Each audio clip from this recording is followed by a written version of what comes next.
Okay, thank you. This is Tuesday, January 21, planning board meeting. We have a quorum. Is there a motion to open the meeting? Motion? Second? Second. All in favor? Aye. Okay, our first matter is a continued public hearing. This is for the Panetti application. This is at 2 Main Street, Kisco Park.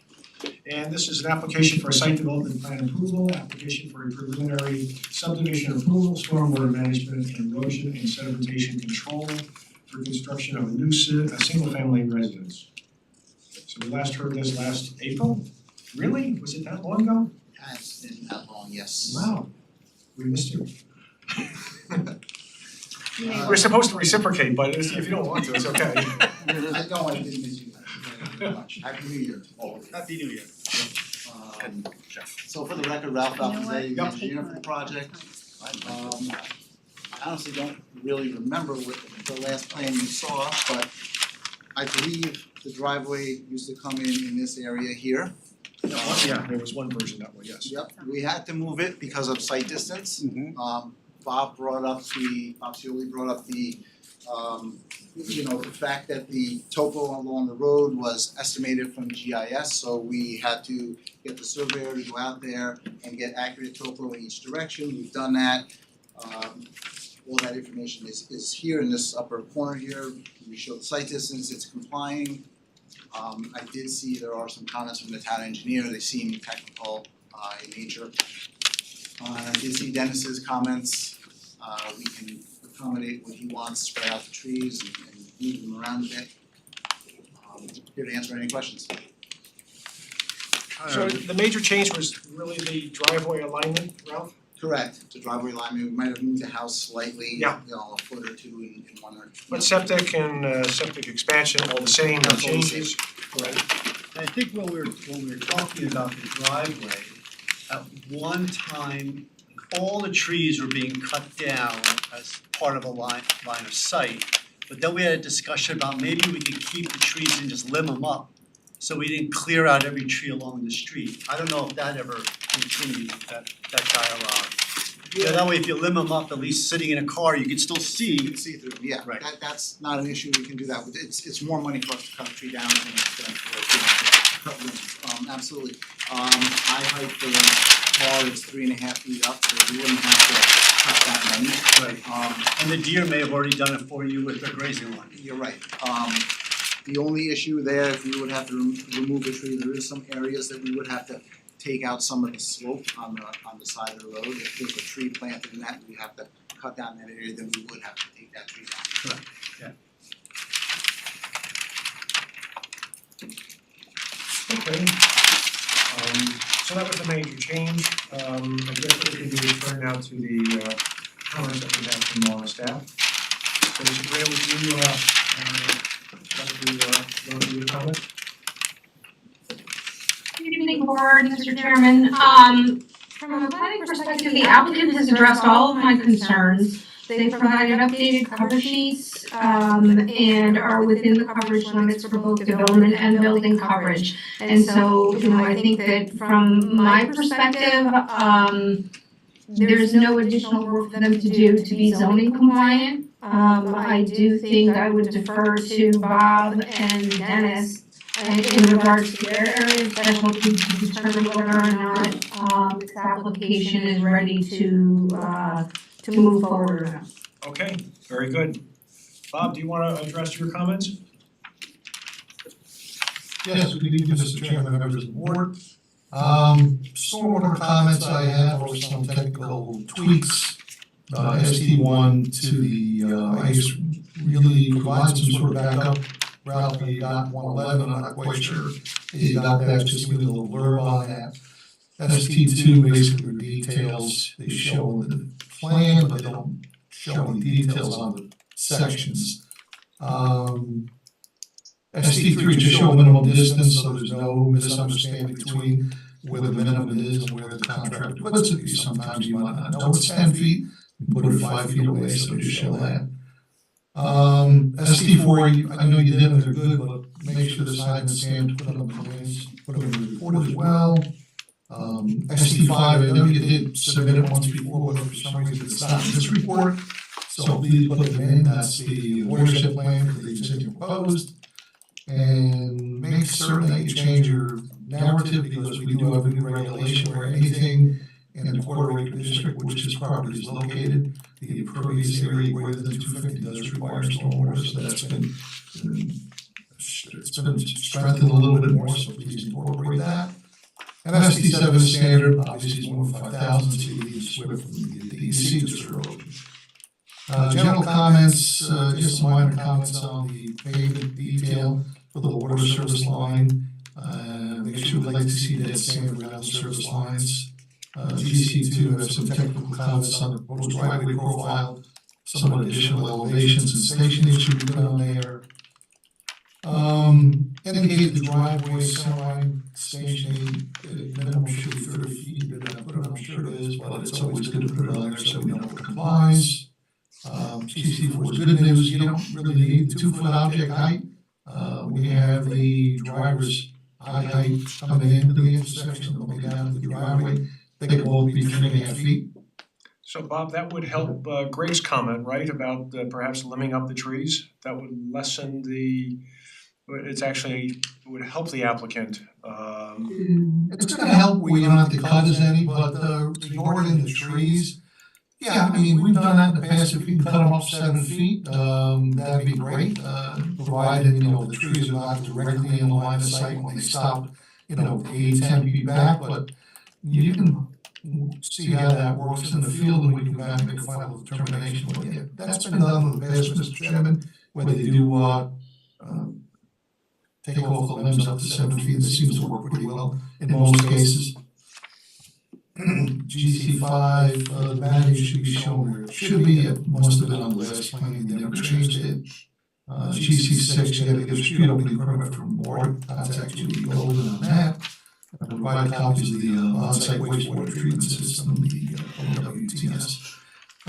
For some reason, the subdivision map comments were not addressed based on my last memo of April, I believe. I had SM1 up to SM7, so you might want to submit that so I can check that through. And those are my comments for tonight, Mr. Chairman. Okay, so real just quick, I have 2 questions. On GC6 and GC7, I believe both of those will happen after subdivision? Yeah. Okay. Yes, those usually put in as conditions that you have to get prior to the issuance of a BEP. Okay, and the subdivision map comments are addressed, you just do not have the latest plan. We'll get that to you. Right, I think he's missing it. Right, I've never seen these comments addressed, so I don't know who you survey, but I would go to him and give him these comments and have him address them. And submit them to me and I can review them when I get them. Okay, great. Dennis, your comments? Oh, okay, thank you, Chairman. So yeah, the first one, always fun going through the calculations, but again, I think it was obvious sort of what the differentiation was, which was to your advantage. We don't count up stems to make it that sort of specimen size tree, so it got knocked down 25%. That was why there was just a reduction of 3 trees for, in this case, since you proposed the remainder of the tree bank fund, that's what made the 31 down to the 28. We'll see if that changes any further based on some of the initial comments, I guess, from the board and Bob's recommendation that, if you can avoid removal and do limbing, that may satisfy what he needs. But that was just my mathematical comment.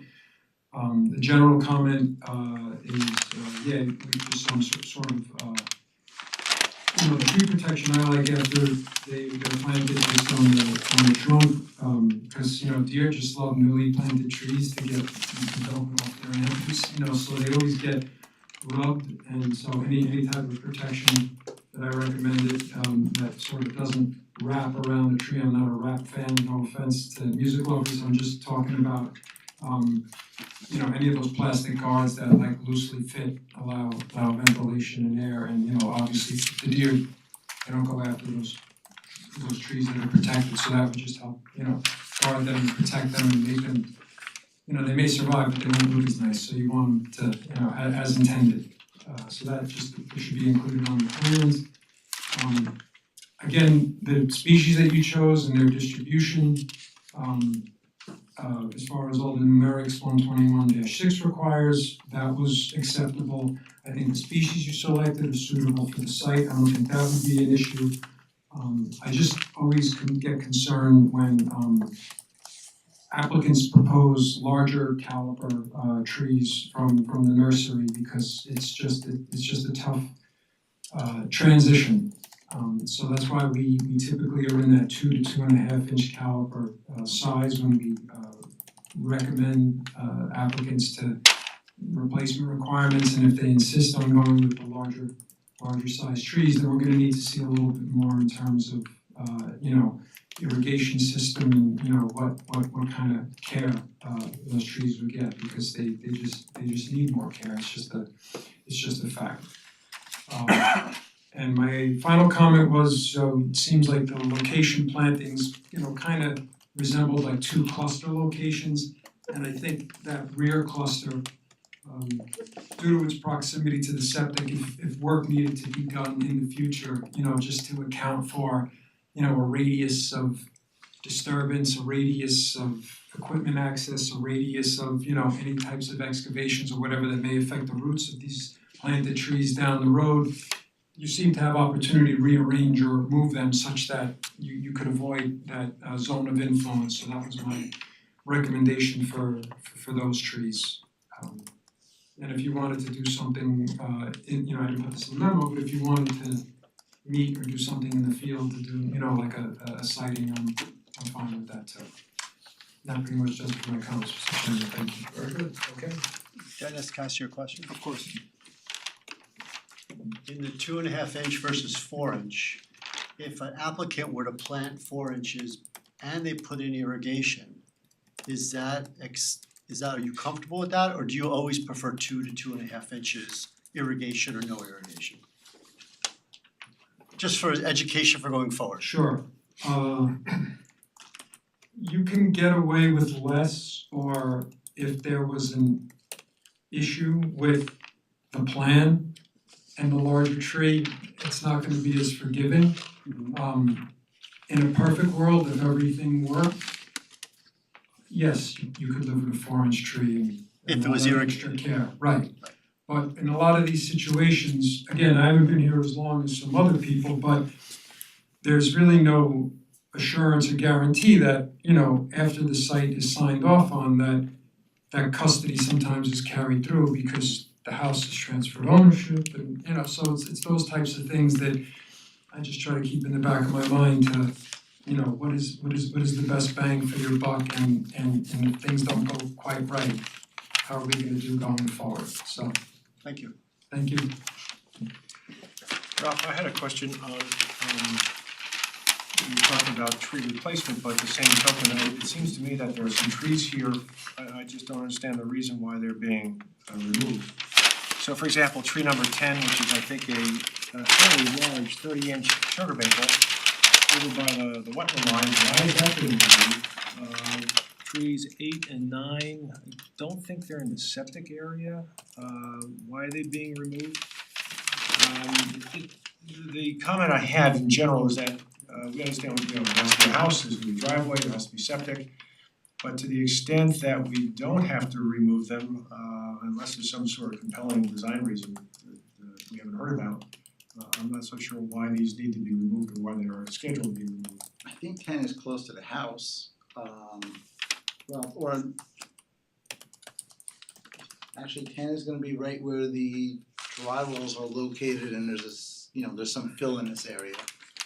And I believe 8 and 9 are in this fill area here. Yep. Right above the septic. So that's fill from the septic area to Yeah, level it out? It's really filled from around the house, we may be able to put a tree well around one of those and save it. We can look at doing that. Kinda close to the house, but we can look at doing that. Yeah, if you can, I mean, you know, a 30-inch tree is a specimen tree in our law and something that we try to protect. I'm not so sure tree wells will work with sugar maples. They have pretty shallow roots, Well, so. The 30 inch is the one number 10, I Yes. believe. Mhm. That one might be a little bit more difficult to save. And that again is because of the The- spreading soil out that way? Yes, and the drainage system that's in that area. Okay. Perhaps the drainage system can be rejiggered? Well, I mean, you know, take- Well, there's certain setbacks from septic systems to the drainage of course, system. yes. There's setbacks to the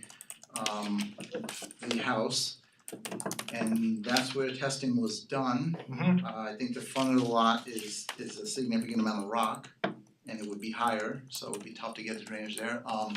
They kind of shoehorned in there. I can look at it to see if we can save it, but I'm kind of doubtful. Okay, understood. I appreciate you looking at it and the trees that are in the front into the southern end of the property, I think they may be away from the driveway now, but again, you may have to grade out because of the driveway. Is that why we're losing those trees? Just a bit, which trees are you speaking in particular? 21, 33, 34, 35, 28, Yeah. 29, that area. Yep. Just to the southeast of the pole. Again, if it's being graded out, that's Yeah, understandable, I guess, but then perhaps instead, perhaps a retaining wall can be done. We can look at it, I think those might fall kind of at the edge of this parking area here. Mm-hmm. Those are right next to that 18-inch oak, I believe. Okay. Yeah, they're a little bit further in from the oak. From that 18-inch oak number. It's unnumbered. Does not have a number on it. Right. But I think the pavement and when they they place the pavement in the fill, that tree might end up dying. Yeah, So- of course. The I'd rather show a tree getting cut and then if we can save it, we will. sure. But I don't wanna show a tree being saved and then all of a sudden out there it's cut. The, Stems will get mad at me. The dimensions of the turnaround are different, a little bit odd. You have this area that comes back out toward Main Street, a little lip there, Yes. as opposed to just Like a double traditional- hammerhead. Yeah, exactly, yeah. So I'm wondering perhaps if you didn't do that, we would have some of those trees saved, and I think from the standpoint of both the homeowner as well as folks on the road, you would save those trees and you'd have some screening from the trees.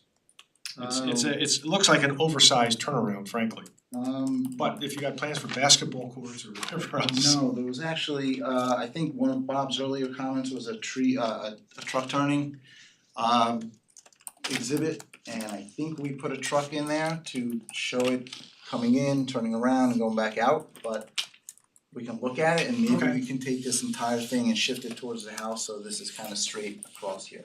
Yep, oh yeah, I can look at that, but I want on Sure, the of course. fly. of course.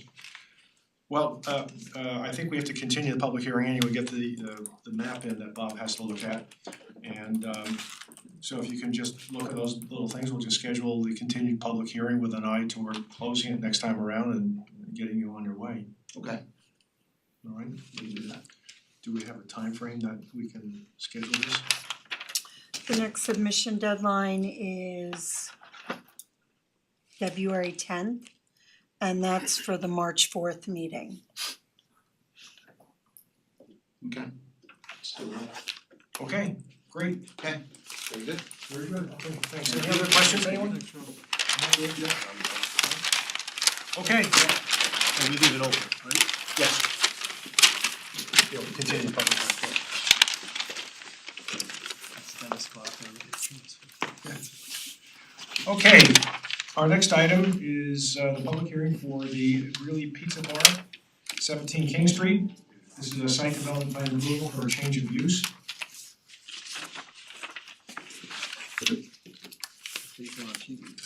Hello? Yep. Yes, hello, my name is Alejandro Molina. I am the architect for that interior renovation of the commercial space located at 17 King Street. The proposed use, as mentioned, is gonna be a restaurant, a pizza and salad restaurant. The previous use was a gift and stationery shop, so we're changing the use, but it's all interior renovation, no changes to the footprint of the building, all interior work. The restaurant is gonna have a capacity of less than 50 people at all times, so in that regard, we understand it will not require the place of assembly permit, it's just gonna work as a business. A wood fire oven and 2 electrical ovens will be the means of cooking, and then salad bars for the other food that is gonna be offered. Chairman, can we open the public hearing? Yeah. Is there a motion to open the public hearing, by the way? Motion? Second? Second. All in favor? Aye. Thank you. Aye. Thank you, Felicia. You don't have to repeat that, we got it. Sorry. Okay. Any questions at all on this from staff? Mr. Chairman, I don't have any questions. I do have some changes to the resolution, if you're going to go there. So other than that, the plans are zoning compliant. It's a change of use to turn what was a stationery store into a pizza restaurant. Most of there's really no exterior changes. And all of it is interior renovations, which need to comply with building codes, ADA requirements, and fire safety. And the applicant complies with the parking, right, because he's in the parking district? Correct, they're in the parking district. As always, we ask them to do a parking calculation, so we know how many spaces they would need per the town code. They have provided that, it is in the resolution for your consideration. Right, and I think we considered last time around the garbage removal and how they were going to treat that, so we covered that as well. I Correct. think we're satisfied with that as well. Okay. Any questions? Did you incorporate that one change, Sabrina, about That one change has not yet been incorporated, but I was looking at other change of use resolutions, and there is a statement in there of how it is consistent with the change of use. In the code, there's a reference to, in previous resolutions, we've had a reference to 5 different points. The proposed use serves a community need or convenience, the location, the nature, intensity, operations is in relation to it, the location is in harmony with the BRP zoning district. The nature and height of buildings, walls and fences, so there's just some standard language which we need to incorporate into this resolution. And then previously you have asked either for notes on the plan or you put a condition in regarding scrubbers to be added to the roof of the building to help dissipate the food odors. That's the language that was used, and many times you requested that note be placed on the plan so that it doesn't have to be a condition, or it's a condition to place it on the plan. Good, I think that sounds fair. Good. Okay. Well, any other questions at all? The resolution. Well, we haven't got to yet. So if not, no comments, is there a motion to close the public hearing? Motion? Second? Second. All in favor? Aye. Okay, we have the resolution before us and we'll have those changes that Sabrina was mentioning. So is there a motion to adopt the resolution with those changes? Motion. Second? I Second. have a question on Sure. the resolution. Sure. So on the front page, we talk about the hours that they're gonna operate, the deliveries, and then the waste management, when they're gonna, and then on page 3, we're having them add a note, line 40, where it says they're subject to change. So first off, the waste delivery is not on page 3 in that way, in line 40. And then if we're in the recital, should we say that all these hours are subject to change, similar to what we're saying, put on the note on the plans? is subject to change? Say again? Are the hours subject to change and the delivery subject to change? It could be, I mean, if you're asking me, I'm gonna put them in the plans, but the operation of the restaurant in the future may need to change those hours. So that's the initial plan, is the hours that we gave there that are in the resolution, from 10 AM to 10 PM. Restaurant We should safety. put, I think we should amend the page one, whereas it says Clearly Pizza Bar will conduct hours of operation Monday through Sunday from 10 AM to 10 PM unless other wise changed or some language like that to leave it a little bit flexible for him as a business owner. Yeah. And then we can match the language on page 3, Jeff, as you mentioned, to refer that.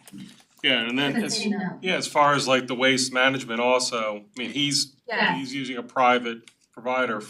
He may sign up for Monday, Wednesday, Friday, and they say, no, we'll get you Monday, you know.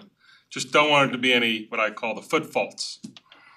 Yes, I agree. Okay. I agree, so we can amend those two conditions to be a little bit more flexible and to be consistent with each other. Thank you. Thank you for bringing it up. Good catch. Yeah, all three of them. Good. Then as amended with the additional amendments, is there a motion to adopt the resolution? Yeah, motion. Second? Second. All in favor? Aye. Aye. Okay, you're all set. Good luck. Thank you very much.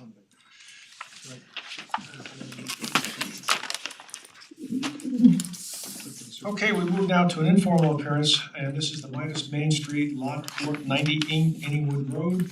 This is an application for a site development plan, steep slopes and tree removal permit. We last heard this back in December of 22.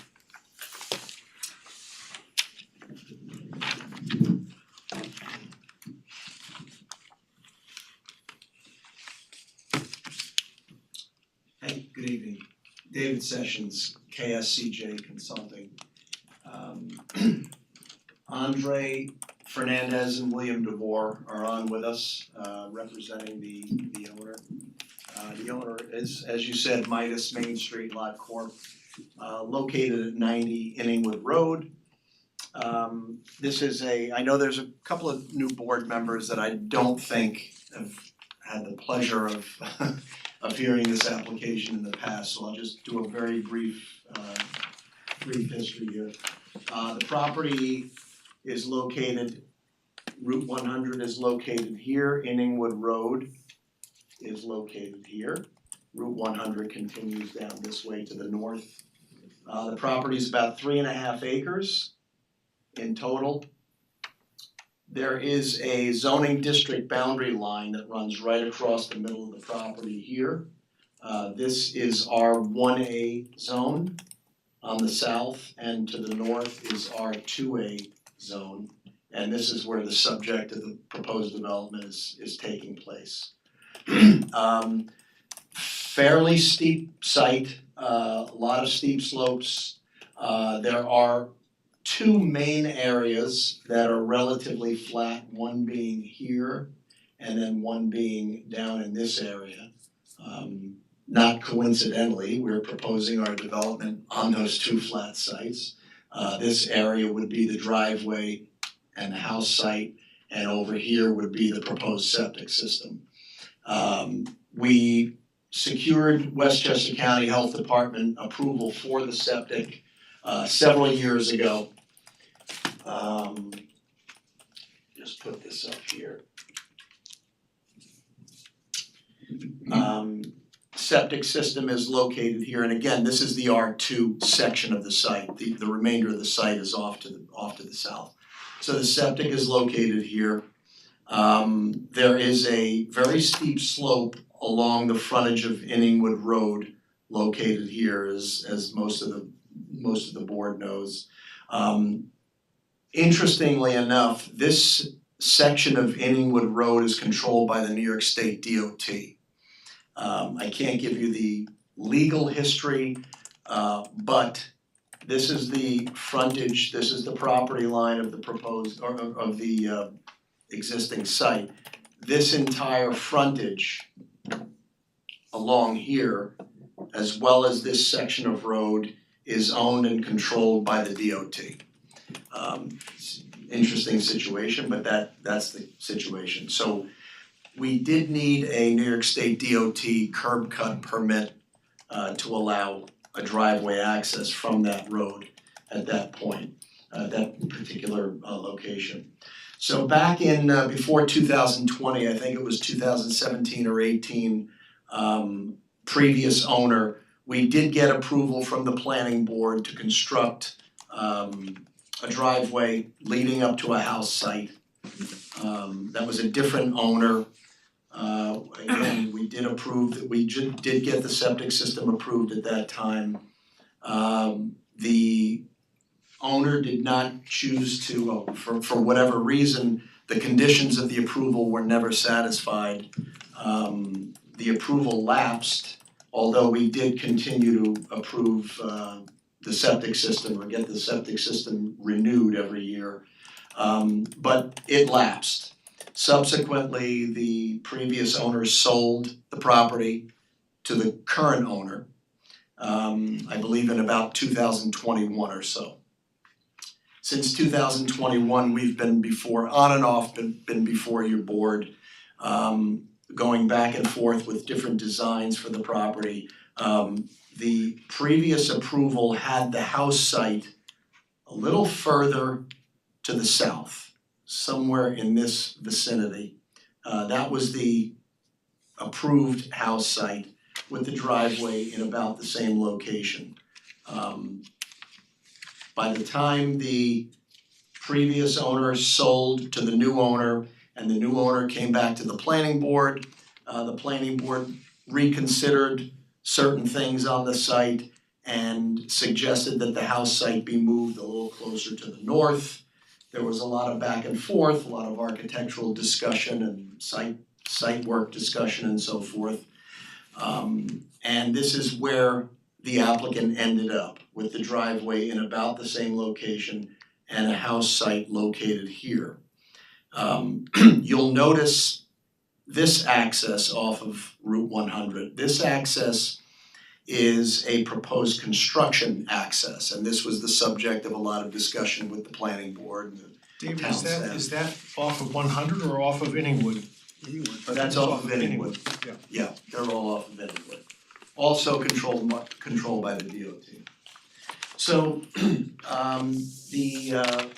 the owner of the property is in the construction business, has quite a bit of experience with site work, rock removal and so forth.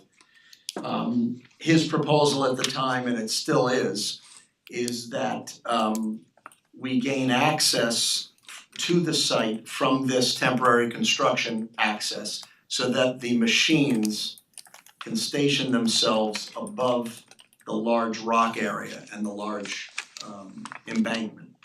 The reason being, as you know, this is a very, very steep embankment, bedrock embankment. And in order to cut in this proposed driveway, if we don't gain access to the top of the site, we would have to station vehicles literally on Inningwood Road, have lane closures for weeks at a time, so on and so forth. We've had these discussions with, let me back up. Planning board finally, after discussing all of this, the planning board said, and I don't wanna put words in your mouth, but in general, the planning board said, you know what, you need a DOT permit. The DOT controls this road. Before we make any final decisions here, go to DOT, see what they have to say, secure your permit to get your curb cut in the location that you're proposing. So the applicant went away, went to DOT. About a year or so later, we secured our DOT permit, which is about maybe 2 or 3 months ago. 2, 3, 4 months ago, we secured the DOT permit for the location of the driveway here and for the construction access.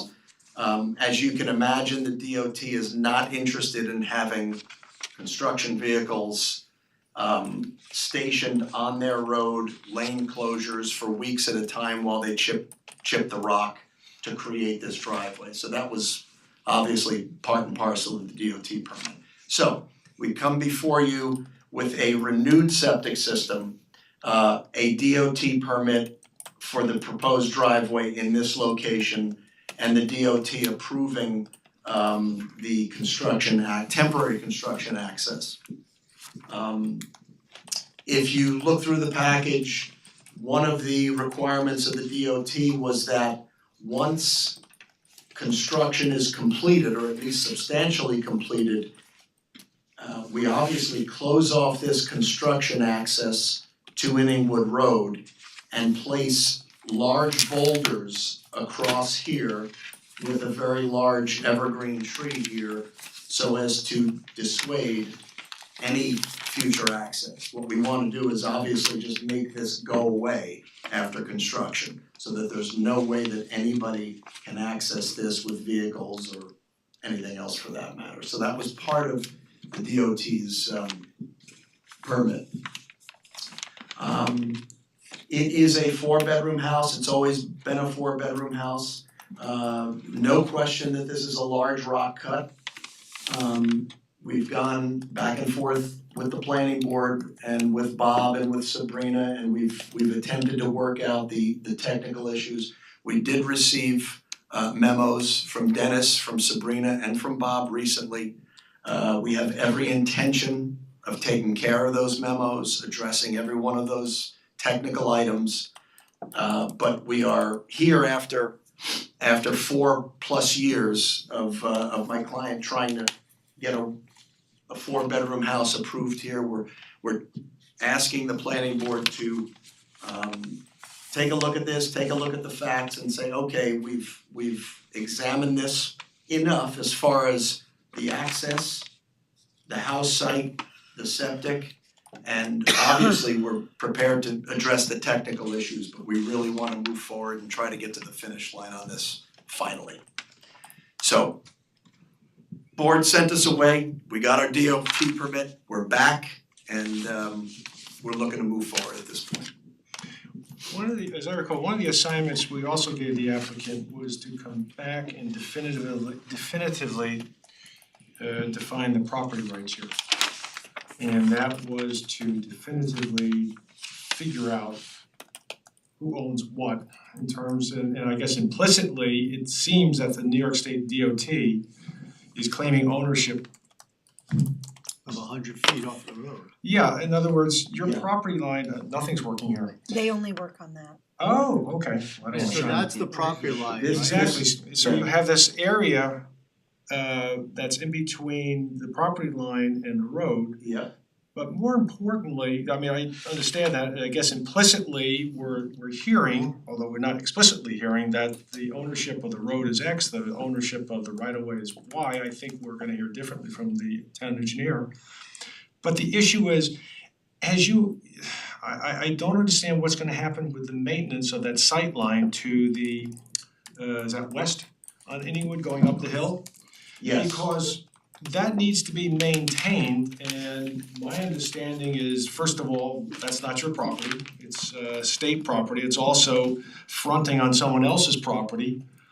Who's gonna maintain that? Who's going to, in the future that is, whose responsibility is that? Is that something that the applicant is proposing to put onto the town, or I don't, the DOT's not gonna do it, they don't have the manpower to do it, so how is that gonna be maintained? What's your view on that in terms of, cause that's critical to this, because the sight lines on this, and by the way, everyone really needs to get out there, we need to do a site visit.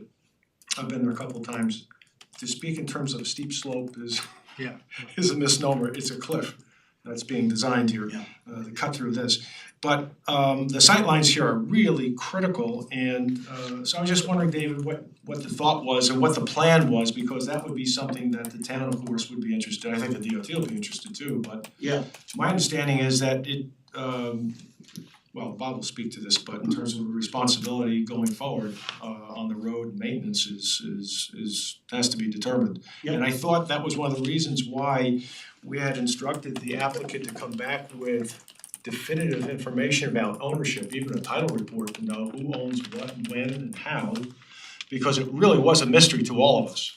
Yeah. I think it was even a mystery when informally to the DOT. It was. And I know we're getting verbal communications from the DOT, et cetera, but I don't think that really satisfies, we really need to have this on the record, but Yeah. my thoughts on that. And again, we haven't done that. Before you answer, Dave, would the applicant have an easement from DOT to have to use the driveway? Because you said they got a permit for a curb cut, but is there a formal easement agreement, or theoretically the applicant's trespassing every time they drive up and down their driveway? No, an easement is not required. I mean, this, Well, that was one of the reasons why we thought Yeah. that this formality of determining the legality and who owned what and how this was going to be accessed, that was one of the issues. Yeah, like let's say the applicant decides Yeah. along the whole side of the road, he wants to cut down, he wants to do something, his whole driveway, but he can't, or can he? I mean, that's what, I guess it all is ownership. it's although this is a pretty deep property that the DOT owns, it's deeper than typical. I mean, typically on a state road, where you've got a proposed or a constructed driveway, the DOT property usually extends anywhere from 10 to maybe 15 feet beyond the edge of pavement. It's the same situation here, only instead of 10 or 15 feet, it's 100. It's 100. So it's essentially the same. As far as the maintenance is concerned, our initial submission to DOT showed a pretty robust landscaping plan in here. They unequivocally said, get it all out. No landscaping within our right of way at all. We're concerned about sight distance, just as you said, Mr. Chairman. So I know I'm not answering the future maintenance question, but I just wanted to give you a little history about that. They were very, very clear, they wanted nothing in their right of way to obstruct any sight distance. So that would be, what, just lawn, rock or lawn or walls or? Yeah, I mean, I think the rock cut is going to extend probably 10 to 20 feet beyond the edge of pavement on this side and maybe 10 to 20 feet on the edge of pavement on that side. So, I mean, you couldn't really plant anything within that area anyway. And then it's just, beyond that, but again, that's the state right of way, they're not allowing anything. So, and I know that the planning board wanted some planting up here and we acquiesced and we proposed it at one point. But it's the state's road and they control it and they said, not gonna happen. So anyway, we've pulled our landscaping back to the property line and we do have a pretty robust landscaping plan. But as far as the future maintenance of that area, I honestly don't have an answer. I don't know if the DOT is going to take more control and be more proactive. My guess is they probably won't. If the town wants to be more proactive and if there are agreements in place as part of the resolution, I'll talk to my client about that. But obviously if it's a concern, and it sounds like it is a concern to your board, we're gonna have to work that out. I mean, I think my client is more than willing to do what, he's got to do to make sure that this is clear and unobstructed. So, that can be a discussion going forward. Did the DOT in its permit give us dimensions in terms of where they want to see or not see plantings? How far do they want it cleared? No, I mean, one of the other concerns was that, aesthetically, one of the reasons that we were asking for plantings was that this was going to be a fairly open sore wound in this hillside. And we were hoping that we could mitigate that with some plantings. So again, to have something that looks like a exit ramp off the Taconic is probably something that is not very appealing to us.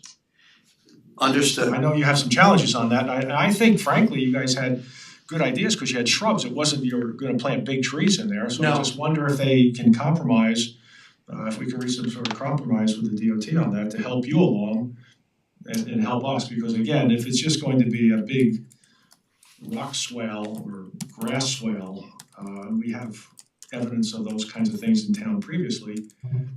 They're unsuccessful. Especially when you get like 50 feet off the road, so you're in 50 feet, 60, 70, 80, 90, 100, it's pretty far back from their line of sight at that Yeah, point. I'm I just can wondering how understand 10 feet off the road, that makes perfect Yeah. sense. But once you're into 100 feet back from the road edge, it seems like they Yeah. would, maybe just somebody's just doing a blanket, no, nothing in our right of way. Yeah. And they haven't really focused on You know, the specifics. this is complete conjecture. We didn't have this discussion with DOT at all. It may very well be that they were thinking, okay, we need to maintain the sight line. Maybe they didn't think, hey, you know what, if we go back 20 feet, the sight line will be absolutely maintained. Maybe between, and I'm making up a number, maybe between 20 feet back and the property line, maybe it doesn't matter if there's any plantings in there. We didn't have that discussion. Right. They didn't have that discussion with us, but you bring up a good point. They might have just said, no planting in our right of way, period, because that's typically what happens. Yeah. Because the right of way is all, usually a lot tighter to the road, right? We didn't have that discussion. We can engage them in that discussion. But it's possible that at the end of that discussion, they come back and say, sorry, we don't want anything in the right of way, and then we have what we have. Believe me, we wanna make this as attractive as possible. And we know we've got a challenge with the rock, but Going back to the other question, do you know whether or not there's been any work, any legal work, or any request for a title report or anything? Again, we had kind of emphasized that, and previous council had emphasized that, and I think it had even worked with your group to say this is what you need to do, and even lended some guidance in terms of maybe taking a short trip on it. Yes? Can anybody hear me? Yep, Yes. we can hear you. You have to identify yourself though for the record. Hey, and planning board, can you hear me? I'm William DeVore, representative of the owner. yes, we can hear you, William. Okay, as far as the title report, when the New York State, when they came through and subdivided that land at that time to build the Taconic State Parkway, they reserved a right to us, the right of access to the property. It's in our deed. So why it's in our deed and how we're able to get a curb cut at a permit from New York State is because New York State has to provide a curb cut to us, not landlocking us when they came through the property. So it's grandfathered in our deed, our title. This is the area that we're supposed to have our curb cut. As far as the landscaping, we've tried, but New York State does not want any landscaping in their right of way.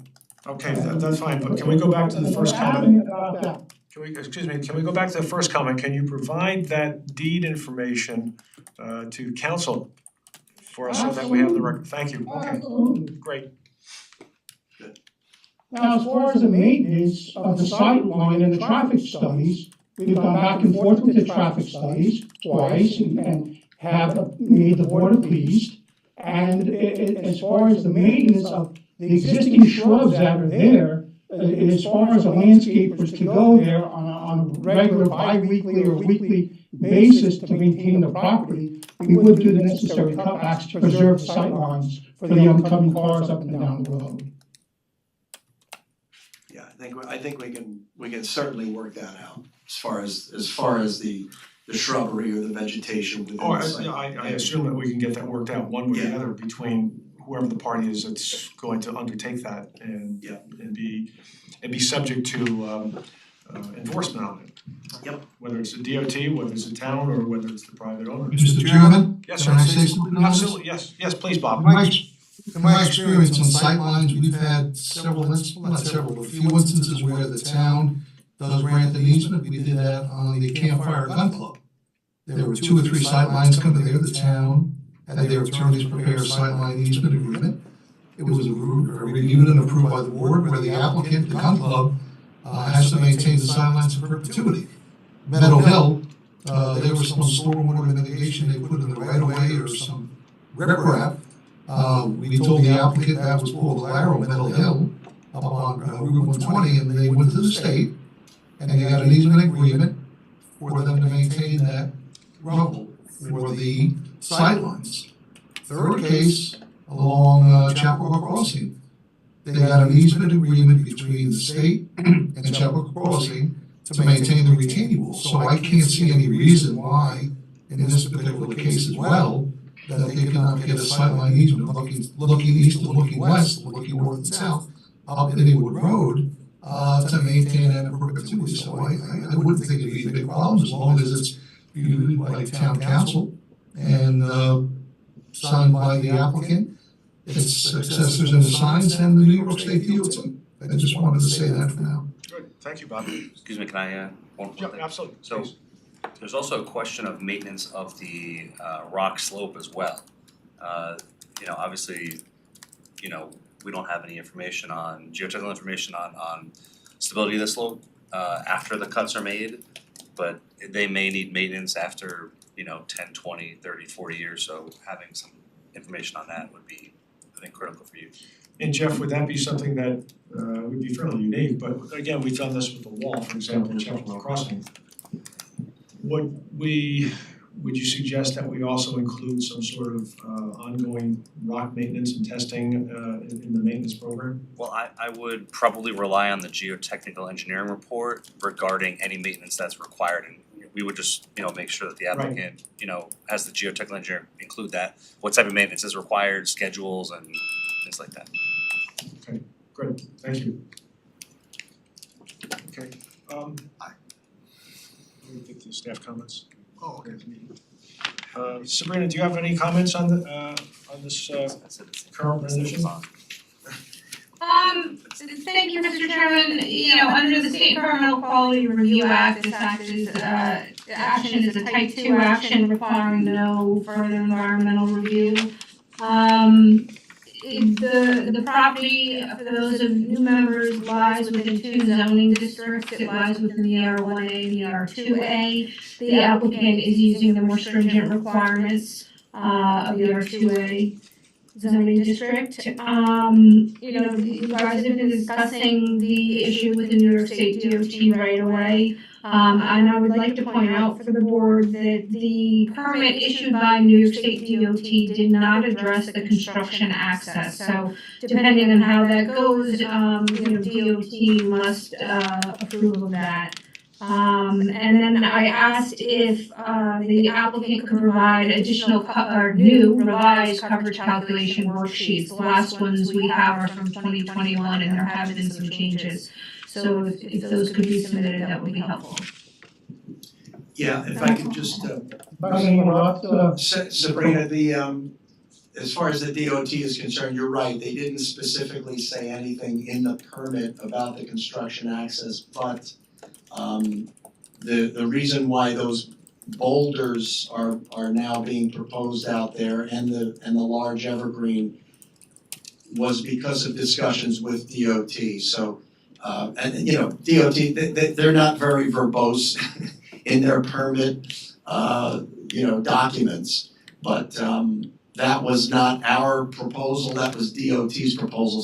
So they were well aware of the construction access and they actually made us do the boulders and do the evergreens. And I think it would be simple And we would to, just like something from them to confirm that they are okay with that, if that is the direction that the board decides to go in. my experience has been with the DOT that they will give you an email that says, we're okay with it, or they'll give you a new permit just for temporary construction access. But just some form of confirmation from the DOT. If I may, please. Yeah, we can do that. Okay, planning board, if I may, please, it's William DeVore trying to speak. Yeah, go ahead, William. As on the permit, it reflects Dave Sessions' plans. And on the plans, it reflects the construction plan as well as the permanent driveway that's to be constructed. Those plans have been fully approved by DOT. They would not have approved the plans if they did not accept the construction access.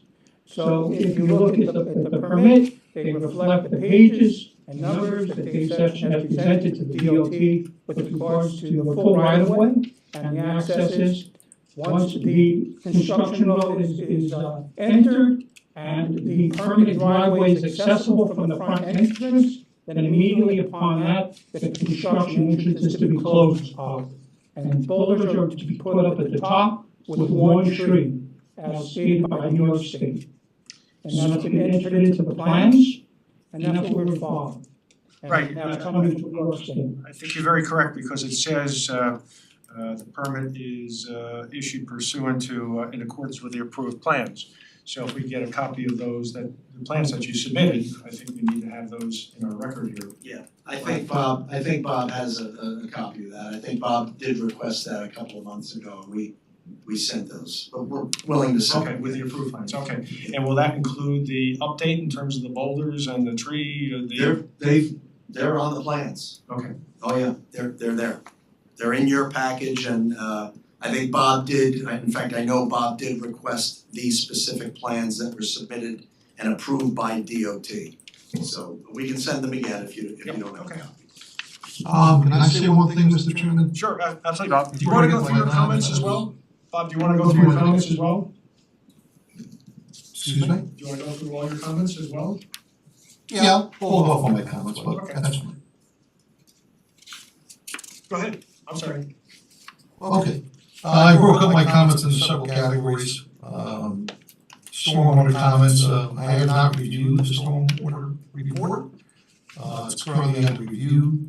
Once I have my comments done, I will send it out to the applicant and applicant's engineer, hopefully prior to the next meeting.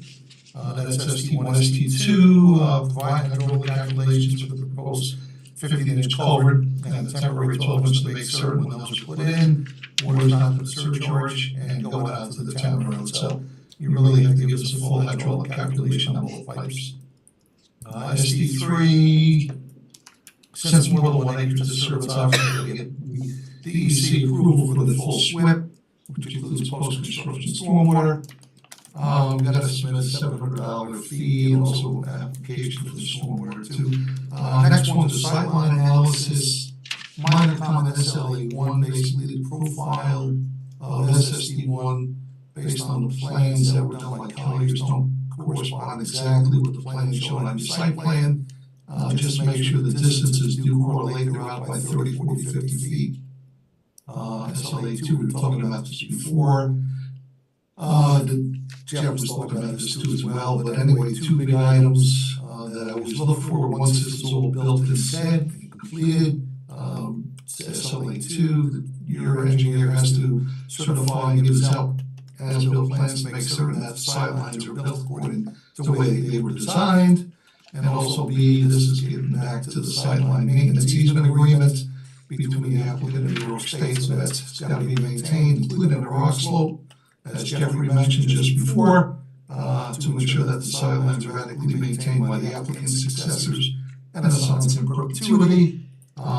Just provide all copies of the stop and sight distance study. We got it in PDF, but I don't have a hard copy, so that's SLA3. Rock cut, RC1, basically it just shows the graphical representation of the rock cut, but basically you have about 750 feet of rock cut, ranging anywhere from 4 feet to 21 feet. We have no idea what that rock cut would be when the geotech guy looks at it. So, during the course of construction, that rock face may not be found friable to create long-term erosion. So, obviously, I would highly recommend you retain the services of the geotech engineer, geological consultant, to perform a full evaluation of the rock geology and structural characteristics of the in-situ rock as presented in the geotechnical report, and the report shall be prepared by a PE.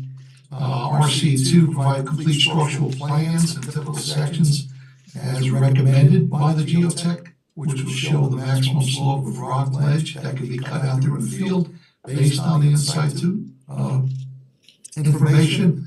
RC3 and 4 are basically structural plans for the other two walls you have, 5-foot high diameter stone wall, and also you have a 3-foot high rubble wall. Next, maintenance, protection, and traffic, and by the way, I spoke to Ann Derelius, and she said the maintenance, protection, and traffic is at the full discretion of the town. So I just wanted to say that before I start on this, and I just wanted to give you a little purview of how much impact is gonna be during construction here. Based on their cut and fill, there's gonna be an overcut of about 3,733 yards. Once you add in the swell factor, that's about 4,800 cubic yards. Just to give an idea, this would amount to approximately between 255 and 303 triaxle dump trucks, each holding about 16 to 19 cubic yard, entering the site, and between 255 and 303 leaving the site as well onto Inwood Road.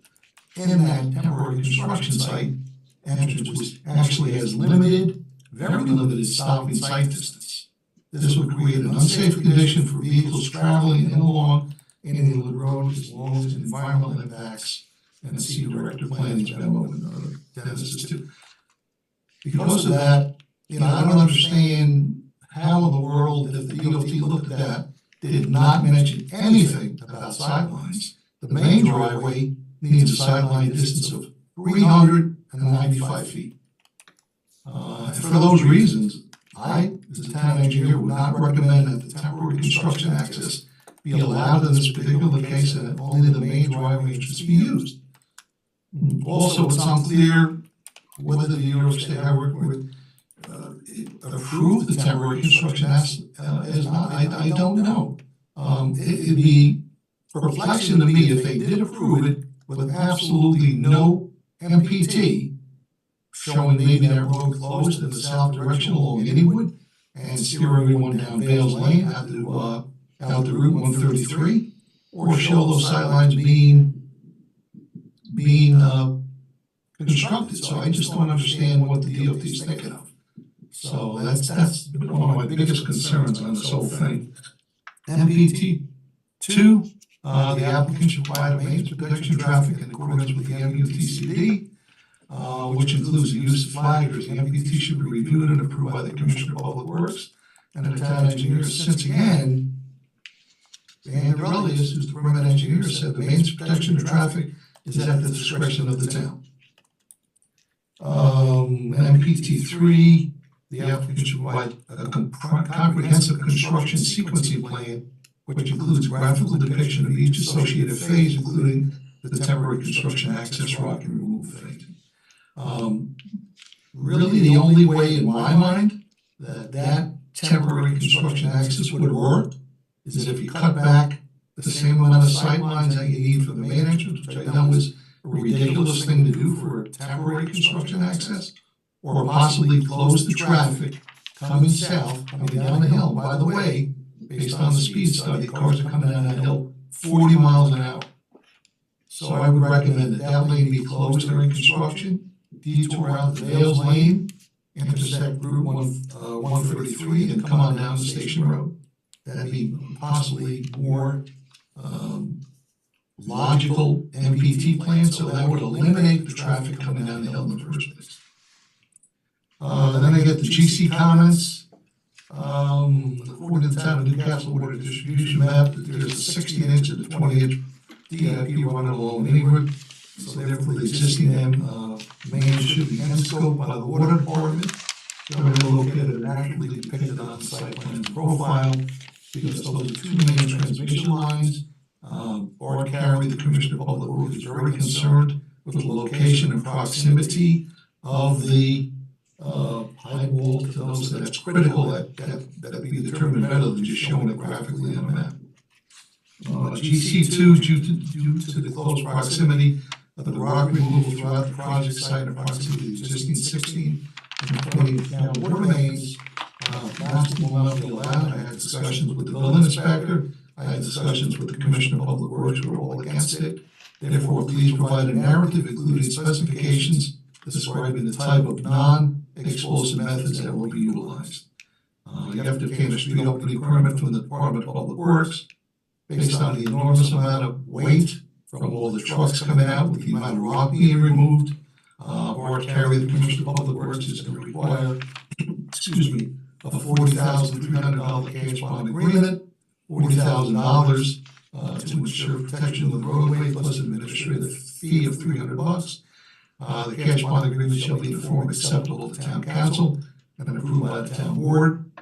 GC4, due to the extensive amount of rock removal and stormwater management facilities located on the site development, I'm recommending that the performance bond be posted for all the site improvements and stormwater management in an acceptable form to town council and approved by the town board. GC5, last but not least, provide an itemized engineer's cost estimate acceptable to town engineer for all the site improvements and stormwater facilities. And those are my comments for tonight, Mr. Chairman. Okay, thank you, Bob. Could I? Sure, absolutely. Yeah, thanks, Bob. Just wanted to point out, I did speak with Andre Fernandez, the owner, earlier today. And he wanted me to mention the construction access is mainly for getting the machinery on site and stationing the machinery over the area of the rock cut. Once the driveway is constructed, the construction access can completely be closed off.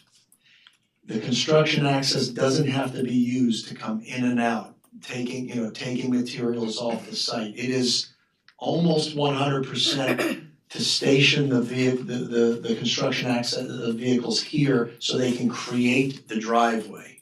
So this doesn't have to stay open during the entire construction process. As soon as this driveway is cut into Inningwood Road, that can be the main drive in and out. So again, the alternative is to station vehicles, construction vehicles on Inningwood Road, and the DOT is just not gonna allow it. So it's just for access to create this. Once this is created, this can be closed. When you say stage on Illington, how long? A day or 2 weeks? No, well, no, it's going to be, Can I, guys, weeks. can I talk? You guys hear me? Yeah, Identify yourself, please identify, okay, yeah. Did you get it? Andre, I'm a Fernandez, I'm the one. Yeah, when we went over with DOT, this is like becoming a 5-year project, I'm sorry, and when we went over to DOT and tell them the phase, how we're gonna cut, how we're gonna go in, we, with Anna from DOT, William, they did this plan, and they made us to come there from the bottom, because you can go right now and you can walk through the site because it's flat. Right there you don't have to cut anything. And they want us to come in. This way we can be inside the site. We don't have to do any grading, any cutting trees. We can be on the site with the machines or trucking. And they want us to remove the driveway, the rock. After we remove the rock, we can come in. It's going to be maybe 2 weeks, yes. 2 weeks. We can come in from our driveway, and they want us to put boulders and the tree. They want us to close it. They just want to allow to come in, like I think it shows in the plan, only for a temporary opening the driveway because they don't want any trucks to stay on the road. I know the road is like a little steep and people really come a little bit fast, not 40 miles an hour, because it's a big curve. Nobody comes to 40 miles an hour down that road. But they come a little bit fast, but this is why DOT wants us to come in the beginning, down the road, because down the road they have a better visibility. Wherever anybody comes down, you can see right away. And then after we do the driveway, the cut, and before the culvert, then we can close the entrance. And the entrance is going to be like, maybe if we start, maybe it's going to be 2-3 weeks, and then we close.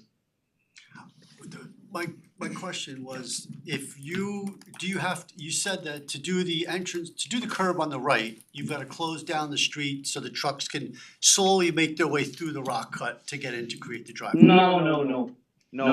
What we want to do, we want to bring the machines in. I know that, but I'm asking you a different question. No, yes. We're going to pull the rock up to the house platform, okay? If you see, we gotta use the rock up there too, and then now after that we use to do a couple walls. we're gonna pull the rock up there. Once we have the driveway, this is where you talk to DOT. Once we have the rock up there, because we have a lot of space where the septic is, where the house is gonna be, we talk to them, we're gonna pull all the rock up, we're gonna make the driveway. After the driveway is in, the culvert is in, we're gonna take the disposal. We're not gonna use any trucking if the driveway is not in. We're not trucking anything down, just when it's complete. This way, we're using the temporary road for access of machines, and we're gonna cut the driveway and pull it up the hill where this is gonna be the house. And then, after the driveway is complete, everything is stable, we're gonna truck it up. Later. Mr. Chairman, can I say something? Yes, absolutely, Bob. I think, I understand what the contractor's saying, but I think it would be a great help to everyone here at the meeting to show all this in a sequence plan done by L.R. Sessions, so we can all review it. So from what you're telling me, the owner of the contracting company, you're not gonna bring you're not gonna bring any of the trucks out of that temporary access road for the rock removal. You're gonna store all the rock that you blast up on the site. I'm not blasting. Well, whatever's rock you remove, you're gonna Yes. store up on the site, just so I understand. And then when you come out to the main access road, which is the main driveway, that's when you're gonna remove all the material from the site. Is that what you're saying? Yes. Well, I think you should relay all this to your engineers, and I think you should come up with a sequencing plan, which is one of my comments. And if I would have known all that, I would have made that one comment about that. But it's critical that you show that in a plan, and they should show some sort of sideline at that entrance as well. And it's just my 2 cents being put in here to make things a little bit easier, so at least at the next meeting, the planning board can see it, I can see it, we can all comment on it, and I think it's gonna make everyone's lives a little bit easier. And it's great talking about it, you got good ideas, but you gotta put them on the paper. Yes. And I think the other thing is this, in addition to the road cut, let's not forget, there's more rock work being done here up the hill, because you're gonna be cutting back in addition. So that's gonna be part of the sequence plan as well. Yeah. Because it's not as simple and not as quick as being described to us, and that's why we wanna see it in writing, because we know darn well that you may blast through this cliff and get onto Inningwood, but you have additional work going up the hill. And how is that going to be accessed, and what's the timing on that, and again, you're not gonna be able to cut that back and leave the road wide open without a very good, robust MPT. So, what is the plan? Give us all this information, not, and again, you know, the other issue is, I'll make the presumption that all this was in the DOT plan and part of the DOT approval, because you're representing to us that this is what was approved by the DOT. Well, what was approved by the DOT? Was that included? Was the sequence in there approved? So show it to us then, Okay. because we can't guess on this. And again, to Greg's point, how long will this take? Well, it may, maybe 10 days, maybe 2 weeks here, then it'll be closed up here. Well, wait a second, what about the sightline work that you're gonna do up further up the hill? Was that included? And the question I was trying to ask is, to enter on the right or to enter on the left, is entering on the left that much faster than entering on the right? Because you're saying, well, we can't enter on the right because we have to close the road and we gotta cut in. Well, to enter on the left, do you have to also close the road and you're gonna spend 2 weeks cutting in there? That's No. what I was trying to get to. No, this is very, well, at least in the beginning, machines can literally walk up here. We've done it when we did all of our stormwater testing. Okay. No cutting, no tree removal. It's very steep as far as grades are concerned. We But a can't get up track, to a a house. tractor a track can get up. Exactly. But on the right-hand side, you guys can't get off the street. No, it's a sheer rock. Sheer rock going Face. right up, okay. Yeah. And Mr. Chairman, we received the memos a week or two ago. We understand your concern, we understand the need for more detail. We absolutely will be giving you those details, and you know, Bob's comments are legitimate, and we're gonna address every one of them. No question about it. Also, just one more point I wanted to make out, the hydraulic calculations were all approved by DOT for the culverts and the drain pipes and all of that, which were presented to them. We did not see them. I asked Ann Dorelius about that, she said it's all at our discretion, so we'd like to see it. That road, if that water backs up, that road's gonna come on a town road, which is the responsibility of the Commissioner of Public Works. It's not, let me finish, please. It's not the responsibility. We can give those to you, that's all I'm trying to say. We will give you those. Okay, we did not see them, they were not submitted. I wish I got them, I would have made comments on them. No, we got it, Bob. We'll get you everything you've commented on. Thank you. Dennis, you had comments? Okay, here's what everybody wanted, more comments. So under tree replacement, I started with, I just compared it to December 2022, so just to illustrate, I didn't analyze the Ys, just that there seemed to be a 25-inch difference in terms of diameter that originally was gonna be replaced by planting, which now is under the tree bank fund, so for the purposes of the board, that's about 10 replaced trees that are going to the fund versus being replanted. I was fine with all the calculations to determine all of that with respect to chapter 121. How timely to point out in the year of spotted lanternfly that 121-6J allows the approving authority, which is the planning board, to reduce the required tree replacement if removals include invasive species. In this case, there was some Tria heavens in 3 that they're removing that they did not include in their replacement calculations, and I'm fine with that, especially after this summer. Again, this is a repeat from the earlier applicant today, not just the caliber, the diameters of the deciduous trees, but they're going to 12 to 14 inch height. Evergreens were typically 8 to 10 in the replacement world, and in this case, which everybody's been talking about, obviously there's a lot of rock, there's gonna be a lot of stockpiling, there's gonna be a lot of grading, there's gonna be a lot of manipulation. Again, that, long-time nursery raised tree now being dropped into this condition on, in cases on slope, I think, similarly, unless there's, irrigation systems and a lot more maintenance and care to drop the sizes to what we typically recommend, I think, would be better for this site. Similarly, as applicable, evergreens don't necessarily require herbivorous trunk growth protection, but I would like that, shown on the plans for these trees as well. And then I guess the last comment that you guys have been talking about, so the boulders in the tree is supposed to be planted on the right of way, placed on the right of way. None of that is supposed to be on the property to serve as the sort of barrier, because right now it's shown outside the property line. Or am I wrong? It's in the right way. Right, so why is that not on the property? Where you have custody over it, right? Or do you have custody over all the right of way going forward? I believe it was a request of the DOT. And I'm assuming they wanted it on their property. And it's closer to the road, so obviously the closer to the road, the more people are dissuaded from trying to access the property. Okay, So I would just confirm that, because if it was a town road and we saw that, we would be like, could you just push that back on your property, please? the DOT wanted it, I believe, on their property, close Okay. to the road. So, they're trying to prevent access. I understand. It's unusual though when I first saw Yeah. it, so that's why I wanted to, okay. Yep. All right, well, you're gonna have a lot of rocks, so if you wanna do a block copy paste and do that on your property, maybe that would be fun. You'd have 2 of them. This would be like a double barrier. I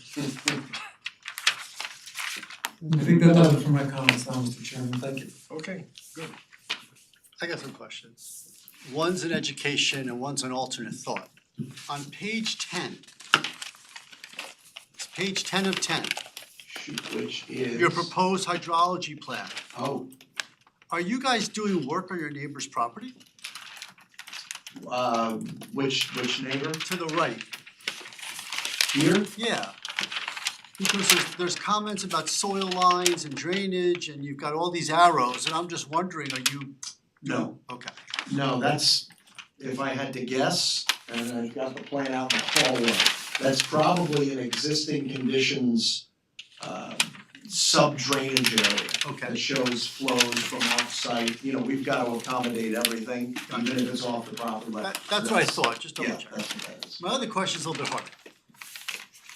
Have you guys ever considered just using the temporary driveway as your permanent driveway and not doing the one on the right? That was the subject of much discussion, With this board or DOT? this board, Oh, okay. years ago. Oh, so you already When beat you were this. a wee child. When Oh, no, even I last missed time the first time around. Even last time around, we talked about this. Yeah, no, we did. Because you said it's easier to get in. It's easier to get in, but not with a vehicle. It's With steep. a- It's a 10%, Very- it'll be a 10% driveway, I think. No, it'll be it's untenable. It's untenable. Yeah, we looked at alternatives, we've You're done bucking profiles. 34 feet, just, right here, it looks like you're 34 feet in 400, right? So that's where I was thinking you're about 10. No, to access, And then you'd flip outside. you'd flip around and put the garage on the other side. yeah, we really Okay. looked at that. I gotta ask a question, Dave. No, absolutely. What's the grade of the proposed drive going into the proposed house at this point? Oh, well, it varies obviously. Yes, right, It of course. goes 42 to 64. I believe I don't think it's more than 10% at its steepest. It's more like 6 or 8% in the lower part, and then it obviously gets steeper, and then it shallows out for an apron before the house. And to Greg's point, I think we determined that it would be, well, without significant treatment or maybe use of rock on the site, I think we determined, Dave, that it was more than 13% in some sections going, if we came up when you come up the construction track. Yes. I think it was even more than 13. 13.96. And you've got the alternative. And the problem is you've got platforms, you can't just shoot straight up at Yes. 13 or 14, you've got platforms. Agreed. And that's tricky coming down, making the right or left hand turn out of the driveway. Yeah, and quite frankly, the sight distance is worse here because you've got this continuous curve at this location. If it was curved the other way, it'd be a lot easier. Now this is pretty flat going west. It is curved going east, but it's a lot safer, this condition, than it is in this condition. The sight distance is not good here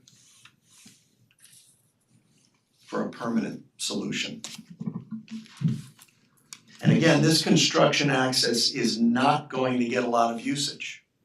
It's really just to get the vehicles in on site, have them staged there, do their work, and that's it. We close it up. But I'm assuming all the construction workers are going up and down that driveway until the right hand driveway is up and running. That's true. And Yeah. that's gonna take some time to get that right hand driveway Yeah. up and running. Yeah. Okay. And that would speak to the drawing you referenced about, let us know the sequence of all these elements. Yeah. Can I just add one comment that is Mr. now? Chairman. Okay. Can I say something, Mr. Sure, Chairman? yeah, sure, Bob, and then we'll take that. I mean, Yes. usually what we do on these projects where the driveway is such a impact to everything and it's so critical to be built, we usually don't do any inspections or allow them to build a house until such time this main driveway is constructed. Because what will happen is they'll just focus on the house, forget about the driveway, and during that time, they'll have more traffic coming out of that temporary construction site with limited sightlines. So we've done that in the past on steep slopes applications when Frank was here. So I would highly recommend we do that again here to make certain that the contractor focuses on the driveway first and foremost. And so, Bob, you would suggest that would be part of the overall sequence plan as well? That is correct. As soon as there's access to Inningwood, this goes away. I mean, that's it, and this is gonna be the first order of business. Mhm. So, and again, Bob, it'll be clearly outlined in the sequence, no question about it. Dennis, you had a question? I would hope they can do something with the sightlines down there, because we know for a fact it's very limited down there. For that construction access, because I'm still not clear on what's going in, how long it's gonna be going in, but that's all gonna be looked at, reviewed by the planning board and I, when you submit it, so. Okay. Dennis, you had a question? Yeah, so something that just hit me, so, and is there potential for, so that there's obviously consideration that, and I'm fine with this, I'm just bringing it to light. So you'll get credit for replaced trees that aren't gonna be on the parcel, they're gonna be in the right of way, that's fine. So then is there consideration for maybe more than one, possibly? Like, you know what I mean, like in other words, to try to take advantage of that, requirement to produce that effect of, you know, not just it's boulders in a tree. Why it works out to that, that's fine, but it could be boulders and a couple trees or something to that effect. Even working its way, if it needed to, off the right of way and even into the property where that, you know, alleyway, and I'm familiar with the alleyway, that's how I got off the property. I don't know why I decided to go on the hard way, but I remember when I had done that, so it's just a consideration, because as I said at the beginning of the memo, you know, 10 replaced trees compared to 2022 are now going to the tree bank fund versus replanting. So to shave, if there's opportunity to shave off of that in that location, it's just, you know, something to look at other than the knee jerk that the DOT required it. That basically was my comment. Okay. Dennis, how is your count being calculated? If the applicant is being required to cut trees in the DOT right-of-way, does he get charged with that as a tree removal? Does he not have to replace a tree that's being removed by the state or at the order of the state? Well, they seem to all be accounted for because A, they have X's, and B, they do have tag numbers. So the assumption was that was all included in the diameter calculations, and from what they show, there were only 4 trees in the right of way that had X's to them. Yeah. So the assumption was that they were Okay. included. They were. That makes sense. Okay. Anyone else? Question? Jeff, you have a question? Yeah, a couple. So your temporary construction access, you envision your excavators going over that, some vehicles, but you're not gonna be bringing any dump trucks off-site through that method or through that entrance? I would maybe defer to Andre on that. I mean, there's excavators. Andre, do you envision dump trucks too initially coming up and staging it onto the site? Yes, my priority is like Bob said, I think Bob, and DOT, they wanted us to focus on the driveway and cut in the driveway and pull the cove and finish. For right the moment we're gonna open the driveway, you're gonna be phasing. The phasing is gonna be open the driveway, pull the cove, pushing the material back and stable the driveway. After we're gonna fix the left side of the house with the stable hill and the stable driveway, we're gonna remove the rock left over. But the most concern is gonna be open the driveway, and after we close the service road, we're gonna remove. But from the day one, no, we're not gonna bring dump trucks and anything because we have a lot of space to push the rock back all the way up. I own a company. I do a lot of high-rise and also rock removal. And I have big like 349 excavator caterpillars, like a 50-ton excavator. Yep. And then we Let's can stop remove there for a second. rock. Can we stop there for a second? So your traffic Yes. management plan, you're going to have where you're gonna shut the road down to take that excavator off, get it onto the site, correct? Cause you're gonna bring that in with on a flatbed, it's gonna have to stop, Yes. right? So you're gonna have to shut the road down. Just make sure you include that in your transaction plan. Are you gonna have what kind of bulldozers are you bringing in, D90s? No bulldozer, excavator, 349, excavator, it's a normal 50-ton excavator. I know what it is. But so now you're gonna be bringing out equipment, you're gonna have to shut the road down. But in that event, if you're gonna be able to bring dump trucks up this temporary road, why not, and to make sure that you don't have any staging on the road when your dump trucks, cause I haven't met a dump truck driver that actually listens and shows up when you tell them to. So you're probably gonna have multiple dump trucks that are showing up to get this off-site, utilizing basically a clockwise rotation where they come in off your construction entrance, stage on the property and go back out the new one. If I can interrupt, the point, the point is, I don't think material, Andre, correct me if I'm wrong, I don't think material is being brought off-site until that construction entrance is closed. The only material coming off-site is gonna be coming off the main entrance road once it's constructed. Yeah, I think he But why said not- all the dump trucks, Yeah. the dump trucks are moving, the 250 to 300 dump trucks are going out the right driveway when it's built. I think Right. that's what he said When earlier. it's built. When it's Yeah, built, yeah. Right, I'm not saying not to the eliminate the potential of dump trucks queuing on the road, talk to DOT and utilize the clockwise, have them come in the left entrance, go up, get loaded and come out the right entrance and they're no longer. But the left entrance, I'm a little bit, the left entrance is the service entrance. Right. It's steep, and it's not gonna be able to bring trucks up the hill, Okay. okay? And the rock is a little bit off. Once you open the driveway, it's a little bit off.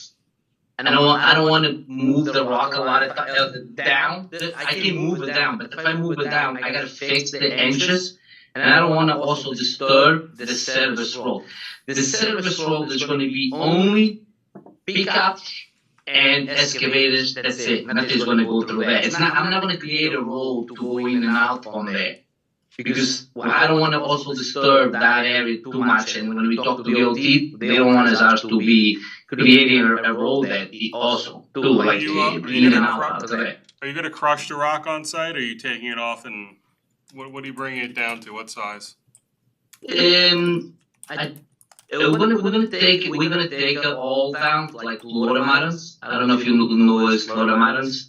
Up the route, they're gonna crush off site. Because when you So crush your on site, swell factor is going to be, you're not taking it to like 1 inch or 3 inch minus, you're gonna be taking off your boulders. So no. your 250 I or wanna- 300 may be a little bit more than 250. Yeah. That's where I'm going at.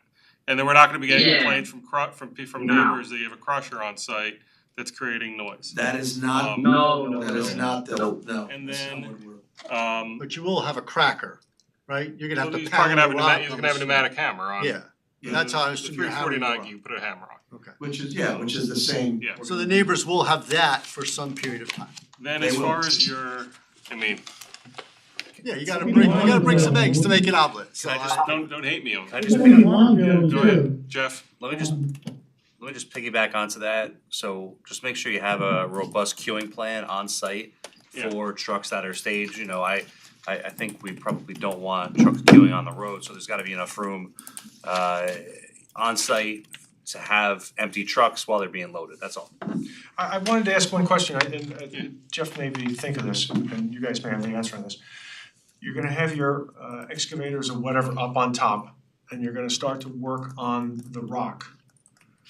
You obviously are not going to let the rock go into Inningwood Road, so you're gonna have to pull it back? Because you're not gonna be able to push it. That's what he said. He said Yeah, he's so gonna pull it all how, back. what kind of, I think it was Jeff who asked how you're gonna do that without dump trucks, because are you just gonna pull that stuff and then eventually when you get low enough, then you're gonna be able to turn around bulldozers or whatever and push it? I just don't know how you're gonna start, I mean, that's a high cliff, it's a 15 If you see foot. where the foundation of the house is now, we're gonna push the driveway, start it, if we bring the excavator to the top, we're gonna, because all the rock is fractured rock.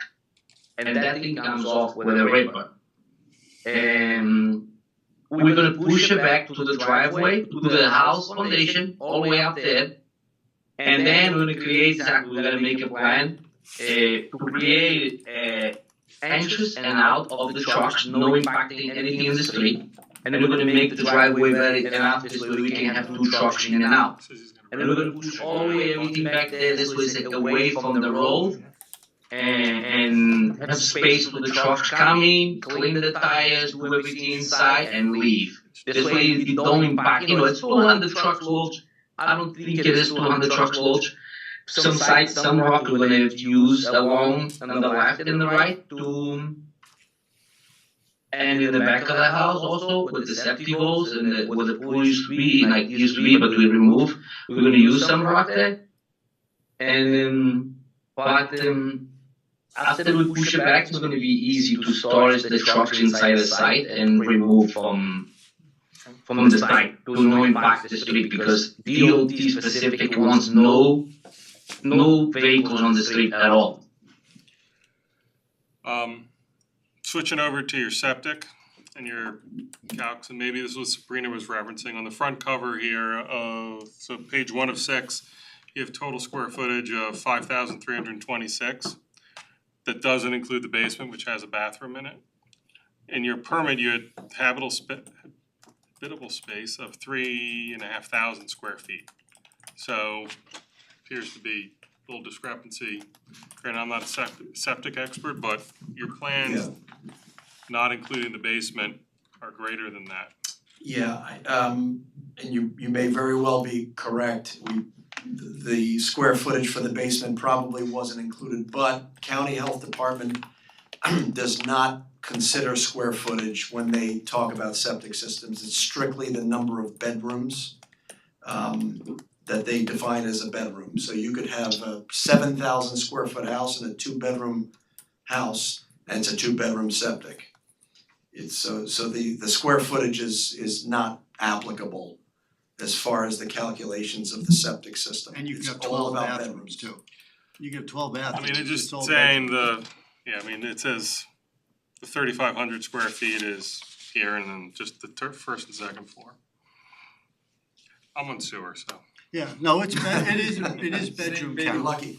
Now, sometimes you have to be careful though, that there's not lots of extra rooms that are called playroom, Right, I study, mean- lounge, that could become a bedroom, but that's not for us to rule on. Well, but we have done this in the past where we have said, for example, we will restrict any future development of a basement so that it will never be used as bedrooms. We did that with Chapel Crossing. Across it, yeah.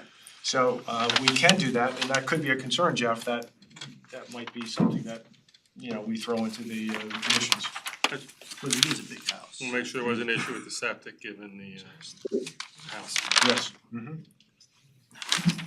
And the attic is not going to be finished, is that correct? The attic is not going to be finished, guys?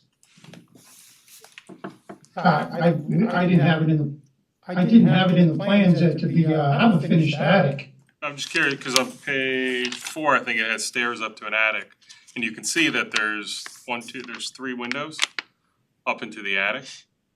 Just wanna make sure it wasn't. Yeah, I think that's aesthetic, Okay. the windows and just access to the attic. Okay. Storage or something like that, but there's no formal plans to finish the attic as far as I know. You're not putting the rock up there. That's what Greg Brady lives on. We hadn't thought of that, that's not a bad idea. You see? You can take out 2 dump truck loads that way, right? That's good. Okay, anyone else? Stuart, anything? I'm good. Okay, Alright, well, this We'll was see you. helpful, we appreciate the time, a lot of comments that we'll address. I get it, but I think hopefully the layout is pretty solid at this point, and we'll Do we wanna try We'll to dot the those i's like and cross this the Yes, I think we should. with the applicant or?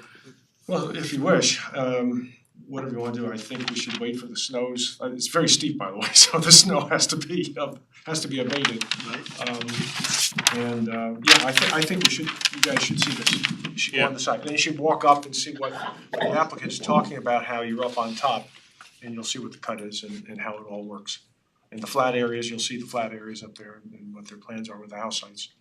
So I guess we'll hold that in abeyance. How long do you think it'll be before you'll be back to us with updated information? Is Andre still on the? Let's joke. See if I say anything less than 2 weeks, I'm a hero. Oh, yeah, keep it reasonable, that's all. Sabrina, what were you?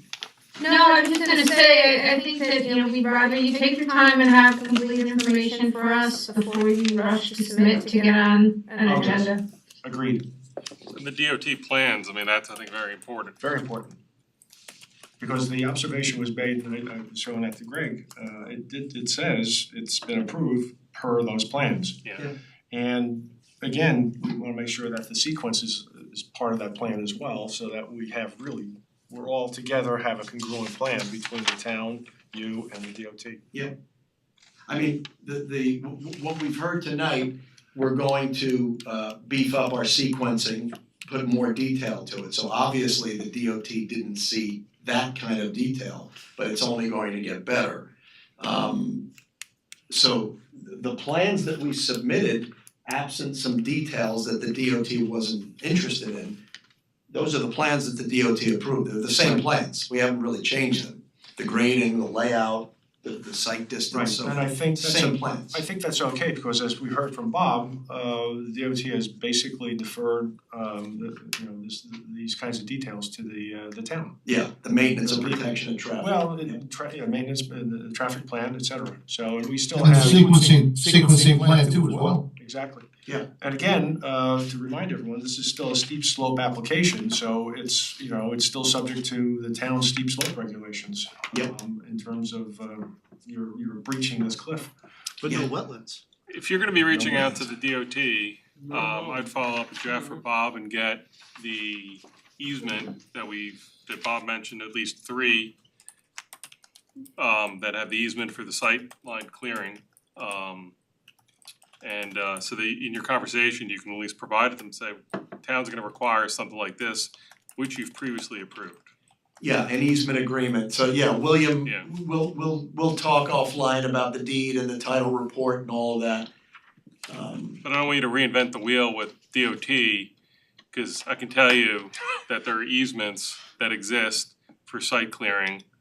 At least one that I'm on, cause he mentioned one of the subdivisions that I'm in, where I'm responsible for going and clearing certain areas, certain amount of time, and in the right of way. Give it to them, say you've already approved it, we're gonna require the same thing, it should make your life a lot easier. Good. So, okay, so we'll wait till we see that from you. Yep, good. Alright, well, thanks for your time. Just let us Appreciate know, yeah, contact us and we'll take it from there. it. And yeah, we'll work on the memos and I understand, Sabrina, we wanna dot the i's, cross the t's before we come back. Yeah, as And much as by possible. then, by then the snow might be melted. Yeah, and what we'll do is, in the meantime, maybe sometime in early March, we'll schedule a site visit. Should be safe at that point. And Well, would we wanna be there I think it might be before they come helpful. back? I'd let the applicant identify kind of the access ways so that when you go out there, you can see what they're proposing. So maybe wait until they resubmit and then come before you, and then we can arrange the site walk. and last time when we went out there, it was all staked out for us too. I don't know if the stakes are still there. I suspect they might still be there, some, maybe the flags are worn out. Yeah, they are. But it's like 3 years ago now, almost. Could be, Well, we'll freshen them up if they're not. yes. And again, you made some changes, I think, too, in some of the house locations, but I think the driveway's probably the same. It is. And the access road is still the same. Yep. The center lines are probably all the same. Yeah. Yep. Good, Okay, okay, good. Yeah. great, Thank you. very good, thanks. Thank you. Thank you guys, appreciate it. Good night. Night. Okay, we go now to the minutes of December 17. Did you make those changes? Okay.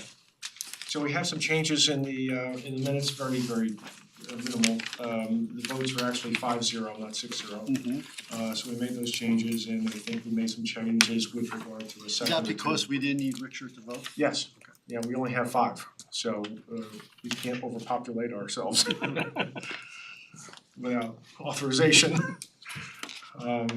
So we talk about getting something from the DOT, this would be really tough. Anyway, so those are the minor changes, and I think we had a second or two in one of the motions changed. But other than that, any questions at all with anyone, from anyone on these? No questions for me. No. If not, is there a motion to adopt the minutes as amended for December 17? Motion? Second? Second?